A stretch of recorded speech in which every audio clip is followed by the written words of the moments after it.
একজন সাধারণ মানুষ, ধরুন ওনারও দল করে কেউ, সেও কিন্তু সেনাবাহিনীর এই অপমানগুলো পছন্দ চোখে দেখছে না। ওনার উপর একটা সম্মান ছিল, সেটাও আমি হারিয়েছি, কারণ ইউনিফর্ম সার্ভিসের উপর বারবার আঘাত আসছে। যেহেতু মুখ্যমন্ত্রীর মুখ থেকে বেরিয়েছে, ফলে এটাকে লাইটলি নেওয়া যায় না। এইগুলো যদি বাড়তে থাকে তাহলে কেন্দ্রীয় বল নামবে, তারপরেও যদি বাড়ে তাহলে। স্যার, মুখ্যমন্ত্রী মমতা বন্দ্যোপাধ্যায়ের বিরুদ্ধে এবারে কিন্তু সেনাবাহিনী পদক্ষেপ নেওয়ার চেষ্টা করছে এবং রাজ্যপাল সিভি আনন্দ বোসের কাছে ইতিমধ্যেই ফোর্ট উইলিয়াম থেকে সেনাকর্তারা দুজন সেনাকর্তা গিয়েছেন তাদের অভিযোগ নিয়ে, এবং তাদের বক্তব্য যে মুখ্যমন্ত্রী মমতা বন্দ্যোপাধ্যায় যে দাবি করেছেন যে ফোর্ট উইলিয়ামের দুজন কমান্ড্যান্ট তারা নাকি এসআইআরের সঙ্গে যুক্ত আছেন এবং সেটা বিজেপির উস্কানিতেই তারা এই কাজের সঙ্গে যুক্ত হয়েছেন, এই বিষয়টা সম্পূর্ণ তথ্য ভুয়ো, এবং মুখ্যমন্ত্রী ইচ্ছাকৃতভাবে এই ধরনের কথাবার্তা সেনাবাহিনীর নামে, নিরপেক্ষ সেনাবাহিনীর নামে ছড়ানোর চেষ্টা করছেন। এটা একেবারেই মান্য করার মতো বিষয় নয়। এই বিষয় নিয়ে কিন্তু রাজ্যপালের কাছে তারা গিয়েছেন। এই বিষয় নিয়ে কী বলবেন? দেখুন, যেহেতু এটা আমাদের রাজ্যের সর্বোচ্চ পদে যিনি আসীন আছেন তার সম্বন্ধে আপনি প্রশ্ন করছেন, তো আমি এখানে কোনো হিয়ারসে বলবো না। আমি কি ব্যাপারটা হয়েছে এবং আমি আমার মতো করে যেটা বুঝেছি, যে উনি একটা প্রেসকে কথা বলছিলেন, সেখানে উনি BSF, CISF, customs, rail, CRPF এনাদের দোষারোপ করছিলেন যে এনারা সেন্ট্রাল গভর্নমেন্টের লোক হয়ে অনেক কিছু ফেলিয়ার আছে এনাদের। তারপরে উনি সেখান থেকে বলেন যে ফোর্ট উইলিয়ামে ওনার কাছে নাকি খবর আছে যে ফোর্ট উইলিয়ামে একজন কমান্ড্যান্ট এসআইআরের কাজ করছেন এবং বিজেপি করছেন, ফোর্ট উইলিয়ামে বসে পার্টি অফিসের কাজ করছেন। এইবার এটা নিয়ে প্রথম কথা, যদি আমার যেটা ব্যক্তিগত মতামত, যদি ওনার কাছে খবর থাকে তো সেই খবরটা মিডিয়াতে সত্যি হতেও পারে, তো তাহলে তো সেই অফিসারের সাজা হওয়ার দরকার, তো মিডিয়াকে কেন দেওয়া হলো? এই খবরটা উনি কোয়াইটলি আমাদের ফোর্ট উইলিয়ামের ওনার ডিপার্টমেন্টের লোকেরা রেগুলার ফোর্ট উইলিয়ামে অফিসিয়াল কথাবার্তা হয়। যেমন আমি যখন পোস্টেড ছিলাম ফোর্ট উইলিয়ামে, রেগুলার মাঝে মধ্যেই chief secretary, DG police, ADG police এদের সাথে কথাবার্তা হতো। কখনো কিছু ট্রাফিক নিয়ে, কখনো সেনা পাঠাবার জন্য কোনো রাইট হয়েছে, কিছু দাঙ্গা হয়েছে বা কিছু দরকার আছে এরকম, এবং ফলে কমিউনিকেশন নেই যে সেনার আর স্টেট গভর্নমেন্টের, তা না, খুব ভালো কমিউনিকেশন আছে, একে অপরের ফাংশনেও ডাকা হয়। তো সেখানে এই খবরটা মিডিয়াতে কেন দিলেন? এটা তো একটা মারাত্মক অপরাধ একটা আর্মি অফিসারের, সে যদি পলিটিক্যাল কাজ করছে। আমার মনে হয় উচিত ছিল এই খবরটা চুপ করে ফোর্ট উইলিয়ামে দেওয়া, দরকার হলে লিখিতভাবে। দ্বিতীয় কথা, আমার যেটুকুনি মনে হচ্ছে যে এটা বেসলেস, কারণ আমাদের না সার্ভিস রুলে থাকে আমরা কোনো পলিটিক্যাল পার্টি করতে পারি না, আমরা ভোট দিতে পারি, ম্যাক্সিমাম লোক ভোটও দেয় না, কারণ আমরা অ্যাপলিটিক্যাল থাকতে চাই, অরাজনৈতিক, এবং আপনি যদি দেখেন একটা ধর্ম নিরপেক্ষ সংস্থা ইন্ডিয়ান আর্মি। এবং আপনি যদি দেখেন আমাদের সারা দেশের, পশ্চিমবঙ্গ না সারা দেশের, কাশ্মীর থেকে কন্যাকুমারী, মহারাষ্ট্র থেকে পশ্চিমবঙ্গ বা মণিপুর, সেনাবাহিনীর উপর একটা মানুষের একটা ভরসা, একটা আশা, একটা বিশ্বাস, এবং আইনত দেশের কিন্তু এটা আপনি বলতে পারেন শেষ অবলম্বন, লাস্ট রিসর্ট আইনত। মানে স্টেট পুলিশ ফেল করলে তখন আরএফ, র্যাফ নামে, আপনারা দেখেছেন স্টেটের স্পেশাল পুলিশ ফোর্স, এসটিএফ নামে, তারা ফেল করলে সেন্ট্রাল রিজার্ভ পুলিশ নামে, তারা সবাই ফেল করলে তখন আর্মি নামে। আইনত এটা লাস্ট ভরসা আমাদের দেশে। এবং এই জায়গার থেকে আমরা তো নিজেরা কোনো পলিটিক্যাল পার্টি করতেই পারি না, মারাত্মক অপরাধ যদি কেউ করে তার চাকরি চলে যাবে, কোর্ট মার্শাল হবে। আপনি শুনলে অবাক হবেন, আমরা যখন বিবাহ করি তখন আমাদের ওয়াইফেরও পুলিশ ভেরিফিকেশন হয়, এটা আর অন্য কোনো চাকরিতে হয় না, যে সে পার্টি করে কিনা, কারণ এটা খুব সেন্সিটিভ আমাদের চাকরিটা। অন্য যে ক্লাস 1 পোস্ট আছে, আইএএস, আইপিএস, তাদের চাকরিতে কি হয়, তারা যদি করাপ্ট হয় তাহলে কি হয়, তাদের সেই করাপশনটা কিন্তু একটা অর্থের উপরে লিমিটেড থাকবে। আমাদের যদি করাপ্ট হয় তাহলে তো তারা দেশের সাথে গুপ্তচর বৃদ্ধি করে দেবে, বা এই যেটা উনি বলছেন যে ফোর্ট উইলিয়ামে বসে বিজেপি পার্টি করছে, যেটা মারাত্মক। তো এইখানে আমার মনে হয় প্রথম কথা এটা মিডিয়াতে বলা উচিত হয়নি, কারণ এতে মনোবল ভাঙতে পারে আর্মি। আর দ্বিতীয় কথা, আমার মনে হয় এটা সত্যিও না। কারণ এটার প্রমাণ চাই। হয়তো আর্মি সেটাই যেটা আপনারা বলছেন, আমি টিভিতে দেখছি যে কোনো সিনিয়র অফিসার নাকি গিয়ে রাজ্যপালের কাছে গিয়ে এটা নিয়ে কিছু কথাবার্তা হয়েছে, কি হয়েছে তো আমি জানি না, আমি জানবার চেষ্টাও করিনি। বাট এইটা না মানে বাংলায় আমি যদি বলি অনভিপ্রেত, এটা না হলে ভালো হতো। এবং এই রকম আর্মিকে টার্গেট করা আমাদের রাজ্যে কিন্তু প্রথম হয়নি, এর আগে আমি একবার দেখেছি 2016 বা 17 সালে, যে আর্মি নাকি টেক ওভার করে নিচ্ছে হাওড়া ব্রিজে, মানে নবান্নর কাছে যে এইটা ব্রিজটা আছে ওইখানে, দ্বিতীয় হুগলি সেতু, তো ওইখানে আর্মি টেক ওভার করে নিচ্ছে বলে উনি সেই দিন বাড়ি যাননি, অফিসেই ছিলেন, যে আমি ডেমোক্রেসির হয়ে লড়াই করছি। ওটা পুরোটাই ভুয়ো ছিল আর্মি। যেটা আমরা করি, আমরা ট্রাক গুনি, এক একটা হাইওয়েতে যুদ্ধের সময় কটা ট্রাক যায়, এবং প্রত্যেক বছর হয়, আমি নিজে শিলিগুড়িতে করেছি, ভুটান বর্ডারে করেছি। কারণ হট করে যুদ্ধ লেগে গেলে আমাদের খুব রসদ দরকার হয়, তখন ট্রাক দরকার হয়। তো একটা আইডিয়া যদি থাকে যে এই রাস্তায় 300টা ট্রাক দিনে যায়, তাহলে সেই বেস করে আমরা ভাড়া করি। হ্যাঁ, তো এইটা একটা আর্মির মানে আজ থেকে না, মানে গত 50-60 বছর ধরে চলে আসছে। সেইটাকে উনি ভুল বুঝেছিলেন। কিছুদিন আগে আমরা দেখেছি ফোর্ট উইলিয়ামের ময়দানের ব্যাপারটা নিয়ে, যে 200 সৈন্য নাকি ওনাকে দেখেই পালিয়ে গেছিলেন, এরকম করে বলেছেন। এই লুজ টাংটা খুব উচ্চতর থেকে আসলে এর একটা প্রতিফলন সমাজে হয়, এর একটা প্রতিফলন মানুষের মনে হয়, এবং এর একটা প্রতিফলন আর্মিরও যে র্যাঙ্ক অ্যান্ড ফাইল বলি আমরা, তাদের মোরালে হয়। যে পলিটিশিয়ানরা আমাদেরকে নিয়ে কাদা ছোড়াছড়ি করছে, জেনারেলি লোকে করে না, জেনারেলি। এবং উনি তো আজকের পলিটিশিয়ান না, উনি তো ভারতবর্ষের কেন্দ্রীয় মন্ত্রী ছিলেন। এবং তাহলে এইটা অত্যন্ত দুঃখজনক। এবং আপনি যদি পলিটিক্যালিও দেখেন না, একজন সাধারণ মানুষ, ধরুন ওনারও দল করে কেউ, সেও কিন্তু সেনাবাহিনীর এই অপমানগুলো পছন্দ চোখে দেখছে না, আমি আপনাকে বলে দিলাম। হ্যাঁ, মানে এর এই রকম একটা পরিষ্কার জায়গা আমাদের দেশে, 100% পারফেক্ট তো কেউ হয় না, বাট 99% একটা পারফেক্ট অর্গানাইজেশন, যে খালি যুদ্ধ করে না, খালি টেরিস্ট মারে না, অলিম্পিকও খেলে, হ্যাঁ, যে এশিয়াডও খেলে, যে প্লেন হাইজ্যাক হলে যাকে লাগানো হয় কাজে, বন্যা হলে কাজে লাগানো হয়, ভূমিকম্প হলে কাজে লাগানো হয়, এমন কোনো মানে জুতো সেলাই থেকে চণ্ডীপাঠ, হ্যাঁ, সমস্ত কিছু আর্মির লোকেরা করতে পারে। মানে মাঝখানে আমাদের একটা কোনো বড় কমনওয়েলথ গেমস বা কিছু হচ্ছিল, একটা ব্রিজ পড়ে গিয়েছিল, আর্মি লেগেছিল। মাঝখানে মুম্বাইতে একটা রেলওয়ে ব্রিজ পড়ে যায়, আর্মিকে নামানো হয়, কারণ আমাদের কাছে ইকুইপমেন্ট থাকে, এবং আমরা হাসি মুখে সেগুলো করি, ইরেসপেক্টিভ অফ কে পাওয়ারে আছে, কোন স্টেট গভর্নমেন্ট। কেউ আজকে যদি পশ্চিমবঙ্গে কোনো দরকার হয়, সবার আগে আর্মি ঝাঁপাবে, সে বন্যা হোক, ভূমিকম্প কিছু হোক। আপনারা দেখেছেন এগুলো। অবশ্যই পোস্টার যখন উড়ালপুল ভেঙে পড়েছিল, তো আর্মি তো নেমেছিল, চলে এসেছিল, কিছুক্ষণের মধ্যে চলে আসবে, এবং আমাদের এটার জন্য পারমিশন দরকার হয় না। আমাদের কাছে আছে, কোনো স্টেট গভর্নমেন্ট যদি তোমার হেল্প চায়, যদি বিপদ হয়েছে, আগে হেল্প দাও, পরে আমাদেরকে ইনফর্ম করো, আজকের থেকে না। এবং এটাকে আমরা বলি disaster management, aid two civil authority. এবং এটা সবাই জানে, আইএএস অফিসাররা জানেন, আইপিএস অফিসাররা জানেন যে আমাদের কাছে আর্মি আছে।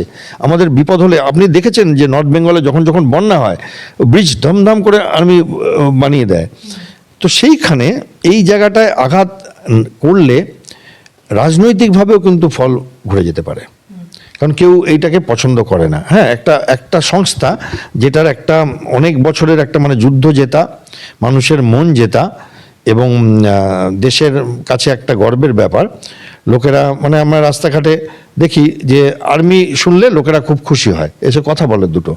সেইখানে এইটা আমার মনে হয় যে উনি যদি সাক্ষী সাবুত দিয়ে ব্যাপারটা দেন, তাহলে ভালো হতো, এবং যদি মিডিয়াকে না দিয়ে চুপচাপ দিতেন আরও ভালো হতো।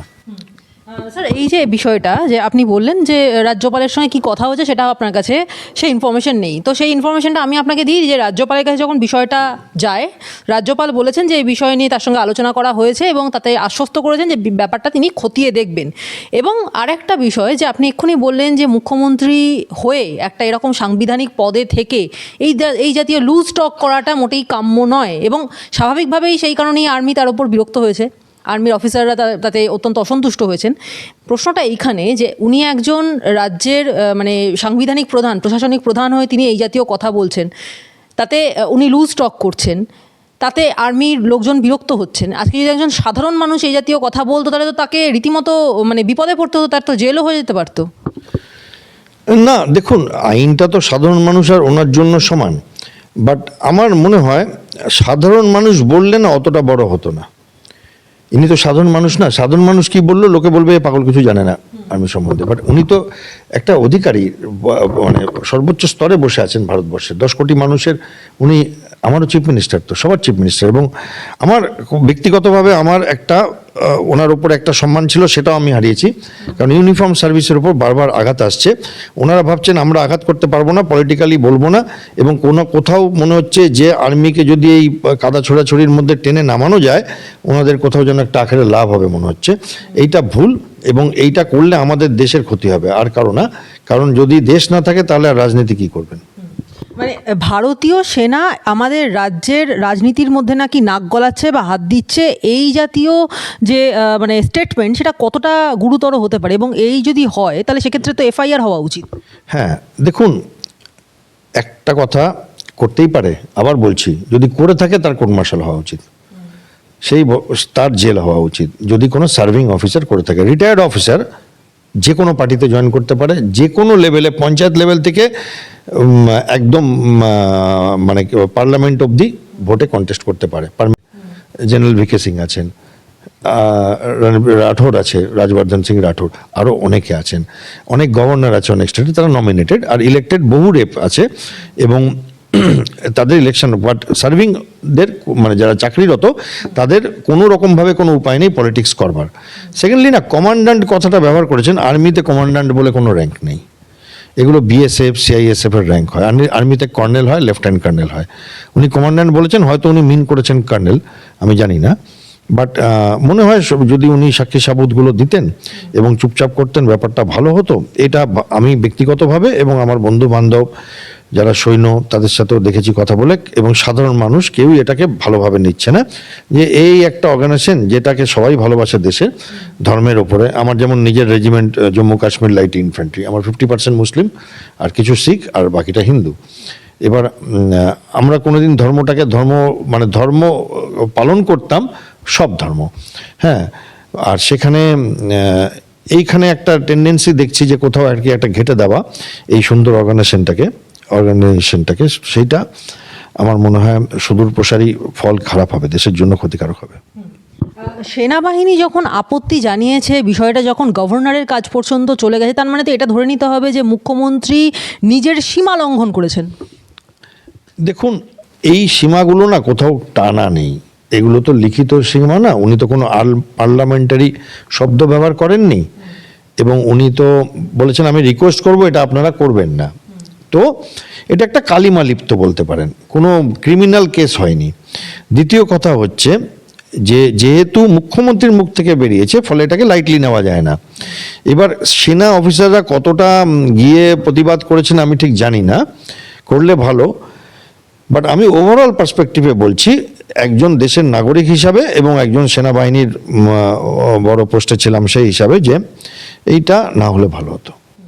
স্যার, আরেকটা বিষয় আপনি একটু আগে আপনার উত্তরের মধ্যে বলছিলেন যে সেনা সম্পর্কে, ভারতীয় সেনা, ইন্ডিয়ান আর্মি সম্পর্কে সাধারণ মানুষ একটা আলাদাভাবে একটা রেসপেক্টের জায়গা রাখে, বা এটা অত্যন্ত একটা স্পর্শকাতর বিষয়। সেজন্য সেনার সম্পর্কে কোনো খারাপ কথা কেউ শুনতে পারে না, বা রাস্তাঘাটে যদি সেনার মানে পোশাক পরা কাউকে দেখে তাহলে তাকে রাস্তা ছেড়ে দেওয়া হয়, তাকে সাহায্য করবার জন্য মানুষ এগিয়ে আসে, দুটো কথা বলে। সেখানে দাঁড়িয়ে সেনাবাহিনীর সম্বন্ধে যখন উনি এই জাতীয় কথা বললেন, তাহলে সেটা সিভিল এবং মিলিটারি এই দুটোর মধ্যে যে একটা অদ্ভুত সুন্দর সম্পর্ক, যে সেই সম্পর্কটাকে আঘাত করছে নাকি? না, কারণ এই সম্পর্কটা না, দেখুন এই অর্গানাইজেশনটা এত স্ট্রং যে একজন দুজন এরকম করে আঘাত করলে যে এই অর্গানাইজেশন ভেঙে যাবে তা না। হ্যাঁ, এই অর্গানাইজেশন কিন্তু এদের নিজেদের মোমেন্টামে চলে, নিজেদের মানে তালে চলে। ফলে কি হয়, এইটা মানে না হলে ভালো হতো, কিন্তু এটা হওয়া মানেই যে সেনাবাহিনী মানে যুদ্ধ করা ছেড়ে দেবে বা মন খারাপ করে বসে থাকবে তা না। মন খারাপ হলো একটু দেখে এরকম এই লেভেল থেকে এইরকম কথাবার্তা আসছে। সত্যি হলেও বিপদ, আর সত্যি না হলে আরও বিপদ। সত্যি হলে বিপদ, যদি উনি প্রমাণ দেন তাহলে সত্যি তো কোর্ট মার্শাল করা উচিত, কারণ এরকম তো হয়, সেনাবাহিনীর মধ্যে অনেক রকম থাকে। আবার সত্যি না হলে আরও বিপদ। হ্যাঁ, তো সেইখানে সেই ব্যাপারটা নিয়ে আদারওয়াইজ এইটা চিন্তা করবেন না আপনি যে সেনাবাহিনীর তাতে আর কি ভেঙে টুকরো হয়ে যাবে, অত সোজা না। এর আগেও মানুষ প্রচেষ্টা করেছে সেনাবাহিনীর মধ্যে মানে একটু তৈরি করবার, বাট ছোটোখাটো অনেক কিছু হয়েওছে সেনাবাহিনীতে, বাট তারপরে সেগুলো এত বড় সংস্থা, এত শক্তি এই সংস্থার, নিজস্ব শক্তিতে তারা আবার সেই জায়গাটাতে ফেরত গেছে যেখানে সেনাবাহিনী রয়েছে সবসময়। মুখ্যমন্ত্রীকে দেখা গেছে, মুখ্যমন্ত্রী মমতা বন্দ্যোপাধ্যায় আজকে যে ঘটনাটা ঘটালেন, যে কথাটা বললেন, তার আগেও তিনি বলেছেন যে 20 জন নাকি না 200 জন সেনা তাকে দেখে ছুটে পালাচ্ছে। ইন্ডিয়ান আর্মি যারা নাকি জমকেও ডরায় না, তারা নাকি তাকে দেখে ছুটে পালাচ্ছে, সেটা সবাইকে মানতে হচ্ছে বা বিশ্বাস করতে হচ্ছে, যেহেতু রাজ্যের প্রশাসনিক প্রধান বলেছেন। তো রাজ্যের প্রশাসনিক প্রধান যখন ভারতীয় সেনার ওপর এই ধরনের বক্তব্য তাদের বিরুদ্ধে বলছেন, তাহলে তো সেনাবাহিনীর ভাবমূর্তি ক্ষতিগ্রস্ত হচ্ছে। তাহলে তার দায়টা কে নেবে? না না, সেনাবাহিনীর ভাবমূর্তি উনি বা কোনো পলিটিক্যাল লিডার ক্ষতিগ্রস্ত করতে পারবে না। প্রথম কথা, সেনাবাহিনীর ভাবমূর্তি তৈরি হয়েছে সারা বিশ্বে, ভারতীয় সেনাবাহিনী একদম প্রথম সারিতে আছে এবং সেই সম্মান তারা অর্জন করেছে বহু যুদ্ধ জয় করে, যেমন অপারেশন সিন্দুর, যেমন কার্গিল ওয়ার, যেমন সিয়াচেন গ্লেশিয়ান ওয়ার, 1971 ওয়ার। সেই ভাবমূর্তি আজ একজন পলিটিক্যাল লিডার এলেন আর নষ্ট করে দিয়ে চলে গেলেন, অত ঠুনকো না সেনাবাহিনীর ভাবমূর্তি। সরি, আমি এর থেকে ভদ্রভাবে এই কথাটা বলতে পারবো না যে সেনাবাহিনীর ভাবমূর্তি একজন দুজন ইন্ডিভিজুয়াল দিয়ে নষ্ট করানো যাবে না। বছরের পর বছর যদি অর্ধেক দেশ লেগে থাকে তাহলে হয়তো হবে। আজকে একজন রাজ্যের মুখ্যমন্ত্রী, রাজ্যের প্রশাসনিক প্রধান, তিনি যে বক্তব্য সেনাবাহিনীর সম্পর্কে রাখছেন, তাতে সাধারণ মানুষের মধ্যে তো সেনাবাহিনী নিয়ে যদি সন্দেহ তৈরি হয়, সেটাও তো বেশ বিপজ্জনক বিষয়। না, আমি তো উল্টো বললাম, সাধারণ মানুষের তো ভরসা আছে, কোথাও তো একটা ভরসা করবে। হ্যাঁ, তো এই ভরসার জায়গা আমরা মানুষ, মানে ছোটোবেলায় বাবা মাকে ভরসা করতাম, বড় হলে স্কুলের টিচারদের ভরসা করতাম, তারপরে আমরা ভরসা করতাম আইন আদালতের ওপরে এবং দেশের সেনাবাহিনীর ওপরে। এবং সেই ভরসার জায়গার থেকেই আমি তো, আমার বাবা মা তো স্কুল টিচার ছিলেন, সেখান থেকে সেনাবাহিনী জয়েন করেছিলাম। সেই ভরসার জায়গার থেকে চির হবে না, তারা বিরক্ত হচ্ছে, এটা বলতে পারি। মুখ্যমন্ত্রীর বক্তব্যের পর আপনি বলছেন যে সেনাবাহিনীর ওপর থেকে ভরসা ওঠার কোনো জায়গা নেই, কিন্তু বিষয়টা হলো যে সেনাবাহিনীকে এই ভোটের আবহে রাজনৈতিক টার্গেট বানানো হচ্ছে, এবং এইটা যদি মানে সত্যি সত্যি যদি রাজনৈতিক টার্গেট হিসেবে সেনাবাহিনীকে মানে বারবার দেখানো হয়, তাহলে সেক্ষেত্রে সেনার নিরপেক্ষতা নিয়ে একটা সন্দেহ ছড়াবে, এবং এটা তো তাহলে দেশবিরোধী কাজ হয়ে যাচ্ছে। না দেখুন, এইটা দেশ বিরোধী কাজ আমি ঠিক বলবো না। আমার মনে হয় এটা একটু ম্যাচিউরড স্টেটমেন্ট বা এটা একটু পলিটিক্যাল স্টেটমেন্ট, যেটা দেওয়ার থেকে বিরত হলে দেশেরও মঙ্গল এবং যে পলিটিশিয়ান এগুলো করছে তারও মঙ্গল। কারণ এটাতে কোনো রকমভাবে কিছু জেতা যাবে না, অনেক সময় হারও হয়ে যায় এরকমভাবে। মানে কি হয়, আপনি যদি নিজের আকাশের দিকে থুতু মারেন তাহলে তো গায়ে এসে পড়বে আর কি, তো সেটাও হতে পারে। কারণ আমি যেটা একটু আগে বললাম যে কিছু অর্গানাইজেশনস আছে যেটা নিয়ে কেউ কটু কথা শুনতে রাজি হয় না, তো এটা সেরকম একটা। সেনাবাহিনীর মধ্যেও অনেক দোষ ত্রুটি থাকতে পারে, বাট গুণটা বেশি বলে মানুষের কাছে একটা ভরসার জায়গা, সেইখানে দেশদ্রোহিতা আমি বলবো না এটাকে, কখনোই না, বাট এটা মানে একেবারেই কাম্য নয়। স্যার, আরেকটা বিষয়, আমি সেনাবাহিনীর প্রসঙ্গ থেকে একটু অন্যদিকে যাচ্ছি, যে এর আগেও বারবার দেখা গেছে যে মুখ্যমন্ত্রী মমতা বন্দ্যোপাধ্যায় কেন্দ্রীয় সংস্থাগুলোর তদন্তে বারবার বাধা দিয়েছেন। তিনি মানে কেন্দ্রীয় সংস্থা যখন কোথাও গিয়েছে কোনো তদন্ত করতে বা ইডি রেড করতে, তিনি গিয়ে সেখানে আটকে দিয়েছেন। এবং সাম্প্রতিককালে যেটা হলো যে ইডি তদন্ত করতে গেছে আইপ্যাকের অফিসে এবং আইপ্যাকের মানে যিনি সর্বময় কর্তা তার বাড়িতে, সেখানে গিয়ে মুখ্যমন্ত্রী সেখান থেকে ফাইল টাইল তুলে নিয়ে চলে এলেন। তো এটা যদি মুখ্যমন্ত্রী, রাজ্যের প্রশাসনিক প্রধান, যার হাতে প্রভূত ক্ষমতা, তিনি না করে সাধারণ মানুষ আমরা কেউ করতাম, তাহলে কি মানে আমরা ছাড় পেতাম? দেখুন, আপনি বড় কমপ্লিকেটেড প্রশ্ন করলেন। আমি এই প্রশ্নটার উত্তর হয়তো আপনার পছন্দসই হবে না। আমি এইটাতে পুরোপুরি দায়ী করব ইডিকে, কিছু মনে করবেন না।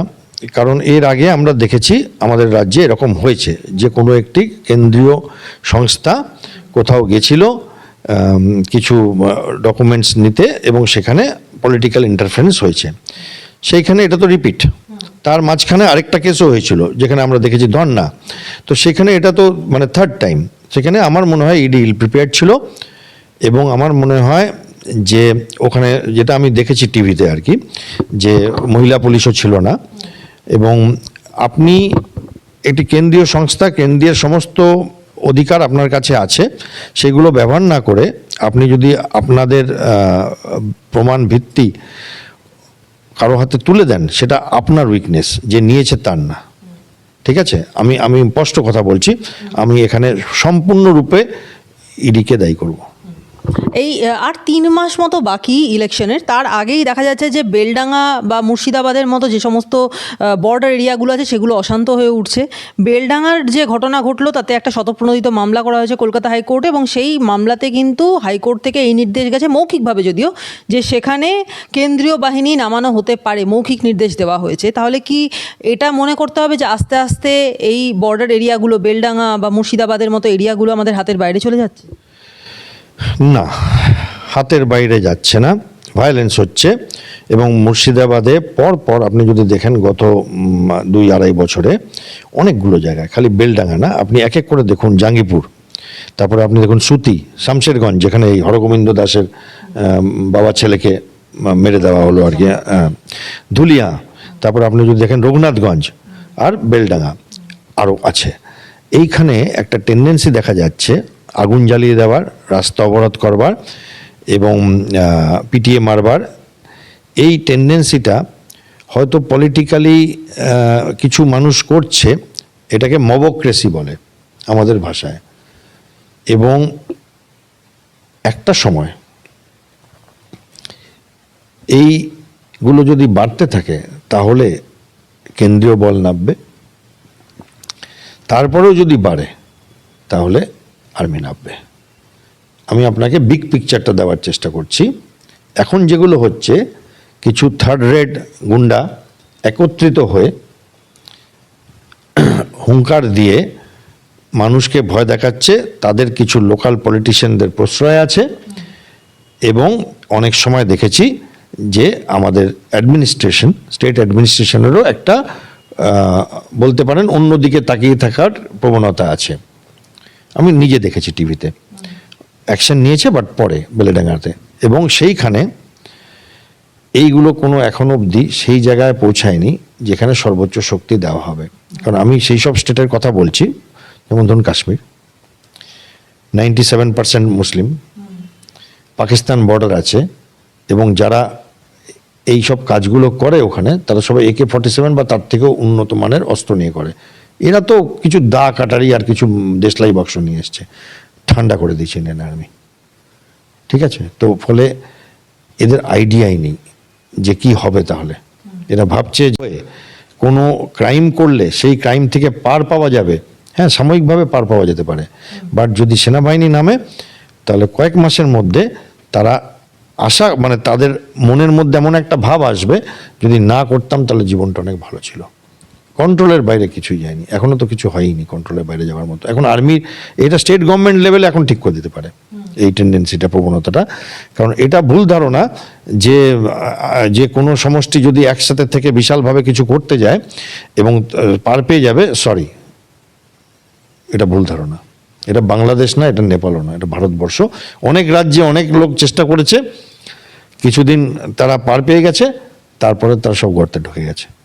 একটা শেষ প্রশ্ন করব যে মাসুদ আজহার, তার একটা অডিও ঘিরে চাঞ্চল্য তৈরি হয়েছে। তিনি বলছেন যে হাজার হাজার আত্মঘাতী জঙ্গি নাকি ভারতে প্রস্তুত, শুধুমাত্র একটা ইশারা করা হবে এবং তারপরেই গোটা ভারতে বিভিন্ন জায়গায় এই জঙ্গি আক্রমণ শুরু হবে বা আত্মঘাতী জঙ্গিদের বিভিন্ন ব্লাস্ট হবে, ফলে প্রত্যেকটা যে বড় বড় মেট্রো সিটি আছে সেই মেট্রো সিটিগুলো ধুলোয় গুঁড়িয়ে মিশে যাবে, এরকম একটা পরিস্থিতি তৈরি হতে পারে। এই বিষয় নিয়ে এই যে হুমকিটা দিলেন, এটা আমাদের জন্য কতটা অ্যালার্মিং? অ্যালার্মিং তো সবসময়। ভারতবর্ষ তো টার্গেট, পাকিস্তানের টার্গেট, এখন তো ভারতবর্ষ মনে হচ্ছে বাংলাদেশেরও টার্গেট, চীনের টার্গেট, এবার টার্কির টার্গেট। তো ভারতবর্ষে তো শত্রুর অভাব নেই, ঠিক আছে, টার্গেট। বাট আজকের থেকে না। আমি এমন একটা সময় চাকরি করেছি যেখানে একদিকে মণিপুরে ঝামেলা, আরেকদিকে নাগাল্যান্ডে, আসামে অফ বজরাং চলছে, তারপরে অফ রাইনো, হ্যাঁ, তারপরে আপনার ওইদিকে ত্রিপুরায়, মেঘালয় অশান্তি চলছে। এখন তো এই রাজ্যগুলো পুরো ঠান্ডা হয়ে গেছে, ফলে তখনও ইন্ডিয়ান আর্মি এটা হ্যান্ডেল করেছিল। আর কাশ্মীর তো ছিলই। হ্যাঁ, তো এই মাসুদ আজহারের দিনে 2টো করে টেররিস্ট অ্যাট্যাক জম্মু কাশ্মীরের মধ্যে, পাঞ্জাবে, হিমাচল প্রদেশে, বোম্বেতে, দিল্লিতে রেগুলার হতো। আপনারাও দেখেছেন, অক্ষরধাম টেম্পল, মুম্বাই অ্যাটাক, এই হলে হবে, সেনাবাহিনী হ্যান্ডেল করবে সেটা। তা মাসুদ আজহারের জন্য থোড়ি ভয় পাওয়া যাবে। তাছাড়া দ্বিতীয় কি অপশন তো বন্ধ হয়নি। যদি হয় তো মাসুদ আজহার যে দেশের সাপোর্ট নিয়ে এটা করছে, তার মাথায় বোম পড়বে, তার মাথায় ব্রহ্মস পড়বে। যেমন কালকে আপনি যদি দেখেন পোল্যান্ডের যে কনফারেন্সটা হচ্ছে এখন, তাতে আমাদের এক্সটার্নাল অ্যাফেয়ার্স মিনিস্ট্রি যিনি জয়শঙ্কর, উনি বলেছেন যে ওনাদের রাষ্ট্রপতিকে যে আপনারা কোনো দেশকে আমাদের বিরুদ্ধে টেররিজমের জন্য আশকারা দেবেন না। মুখের ওপর বলেছেন, ওপেন মঞ্চে দাঁড়িয়ে বলেছেন। আপনি যদি দেখেন পরশু 4 ঘন্টার প্লেন জার্নি করে ইউনাইটেড আরব এমিরেটসের প্রেসিডেন্ট এসে আমাদের প্রাইম মিনিস্টারের সাথে কি গল্প করলেন কেউ জানতে পারলো না। 4 ঘন্টা এলেন, 2 ঘন্টা থাকলেন, 4 ঘন্টা ফেরত চলে গেলেন। কেউ জানলোই না কি কথা হলো তাদের মধ্যে, যে যার মতো আন্দাজ লাগাচ্ছে যে কি কথা হলো। তো এইগুলো বুঝতে হবে যে মাসুদ আজহার একজন টেররিস্ট লিডার, সে পাকিস্তান মদতপুষ্ট এবং সে সেইভাবে প্ল্যান করছে। পাকিস্তানের আসিম মুনির তারা এদেরকে মদত দিচ্ছে। ভারতের যখন দেয়ালে পিঠ ঠেকবে, এখনো সেই দিন আসেনি। আমার তরফ থেকে আপনার কাছে এই গুলমার্গের ঘটনাটা একটা বিশাল ব্যাপার হতে পারে। আমি এরকম ঘটনা অনেক দেখেছি ভারতে হতে। মুম্বাইতে কতজন মারা গেছিল, অক্ষরধামে কতজন মারা গেছিল, তাই না, পুলওয়ামাতে কতজন মারা গেছিল, ঠিক আছে। তো এগুলো হয় যে দেশের টার্গেট, বাট তখন সেরকম জবাব দেওয়া হবে। এখন মিলিটারিলি তো আমরা এত স্ট্রং যে মানে K4 বলে একটা মিসাইল লঞ্চ হলো সাবমেরিন থেকে, যেটা মানে নিউক্লিয়ার ক্যাপেবল মিসাইল, তো বিশাল রেঞ্জ। তো সেইটা নিয়ে তো আমেরিকা চীন হতাশ হয়ে গেছে ভারতের উপর যে ভারত এটা কী করছে। ফলে আমার মনে হয় এই আওয়াজগুলো ওরা দেয় ওদের নিজস্ব ইন্ডাস্ট্রিটা টিকিয়ে রাখতে, এবং আমাদের কেয়ারফুল থাকতে হবে। তারপরে যদি হয় জাস্ট টু ব্যাড, সেখান থেকে আবার ঘুরে লড়াই করতে হবে। সবসময় অ্যাটাক আসতেই পারে, ওটা নিয়ে ঘাবড়ালে চলবে না। নর্মাল লাইফ চলতে হবে, সাথে সাথে অ্যাটাকের জন্য প্রস্তুত থাকতে হবে।